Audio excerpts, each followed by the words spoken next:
भारत आज के समय में वर्ल्ड जियोपॉलिटिक्स में तहलका मचाए हुए है और देखा जाए तो आज के समय में भारत के रिलेशन फ्रांस, जर्मनी, ग्रीस और यूरोप के अन्य देशों से मजबूत होते जा रहे हैं और इसी का नतीजा है कि भारत के थोड़ा सख्त होते ही यूरोपीय देश लाइन में आ चुके हैं। दरअसल भारत ने यूरोपीय संघ यानी कि ईयू के सदस्य देशों से कोविडशील्ड और कोवैक्सीन को ग्रीन पास स्कीम में शामिल करने को कहा है। सरकार ने ईयू से दो टूक कह दिया था कि इन दोनों वैक्सीन को एक्सेप्ट करें या फिर ईयू के नागरिकों के भारत पहुंचने पर उनके लिए क्वारंटीन अनिवार्य किया जाएगा। और यहाँ देखा जाए तो इस मामले में फ्रांस भारत के लिए लड़ता हुआ दिखाई दे रहा है। दरअसल भारत द्वारा इस मामले को द्विपक्षीय रूप से उठाए जाने के बाद यूरोपीय संघ के ग्रीन पास पर एक कोविडशील्ड की अनुपस्थिति के मुद्दे पर फ्रांस सक्रिय रूप से भारत के लिए काम कर रहा है। फ्रांस और भारत के साथ आने और इस मुद्दे को उठाने से उसके तुरंत बाद यूरोपीय देशों के सुर बदलते हुए दिखाई दिए हैं और अब तक यूरोप के 9 देशों ने भारत में बनी कोविडशील्ड के सर्टिफिकेट को मान्यता प्रदान करने का ऐलान भी कर दिया है, जिसमें ऑस्ट्रिया,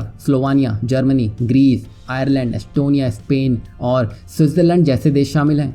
यहाँ हम आपको बता दें कि यूरोपियन मेडिसिन एजेंसी यानी कि ईएमए ने सिर्फ 4 वैक्सीन को मान्यता प्रदान की है, जिसमें फाइजर, मॉडर्ना, एस्ट्राजेनेका और जॉनसन एंड जॉनसन शामिल हैं। हैरानी की बात तो यह है कि भारत की कोविडशील्ड यूरोप में प्रमाणित एस्ट्राजेनेका का ही भारतीय एडिशन है, फिर भी ईएमए ने उसे अपनी अप्रूवल देने से मना कर दिया है। ऐसे में भारत के साथ इस दोहरे रवैये के बाद भारत सरकार ने यूरोप को कड़े शब्दों में चेतावनी भी दी थी, जिसका असर अब दिखने भी लगा है। और वहीं इस मुद्दे को लेकर आधार पूनावाला ने ट्वीट भी किया है कि मुझे पता चला है कि जिन भारतीयों ने कोविडशील्ड वैक्सीन लगवाई है उन्हें यूरोपीय देशों में ट्रैवल करने में दिक्कत आ रही है।